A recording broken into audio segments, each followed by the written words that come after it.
Les expériences de sortie de soi, de conscience surmultipliée ou altérée, je ne sais pas quel terme on peut employer, mais je trouve qu'altérée c'est un peu idiot, je dirais plutôt de conscience désaltérée, moi je dirais. C'est des choses qui poussent à la communication. Au niveau de la technique, c'est quelque chose qui est en même temps extrêmement complexe, mystérieux, bizarre, indescriptible et en même temps très naturel. C'est une espèce de transe légère qui me laisse conscient de tout ce qui se passe autour de moi, mais me branche sur une autre dimension, littéralement.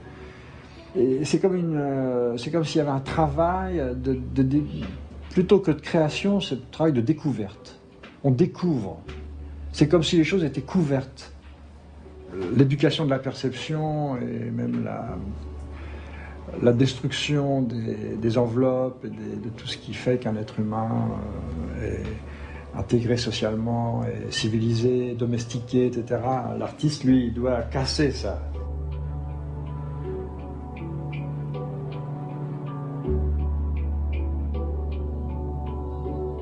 J'ai eu une expérience avec les champignons hallucinogènes qui m'a bouleversé à un point incroyable. Je dois dire que faire cette expérience avec les champignons, c'est quelque chose de tellement fort que, en ce qui me concerne, je me suis bien promis de ne pas recommencer. Et puis, il m'a fallu toute une vie pour, je dirais pas digérer, mais assimiler et développer ce que j'avais vécu au cours de ces quelques heures. J'ai la chance de ne pas avoir été éduqué vraiment.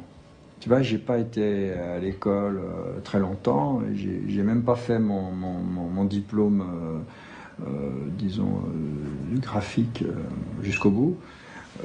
J'ai tout de suite été extrait, chaque fois j'ai été extrait de ces systèmes de domestication de l'esprit par une chose ou par une autre. Et j'ai été lancé dans des sentiers tout à fait sauvages. Et cette histoire avec les champignons n'a pas arrangé les choses, puisque j'ai été vraiment projeté dans le mystère sans personne pour me tenir la main. Et c'était vraiment la folie. D'ailleurs, c'est la folie.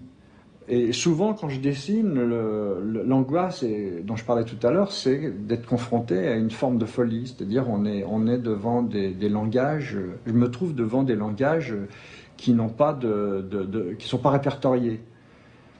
Et alors, c'est extrêmement difficile et douloureux en même temps.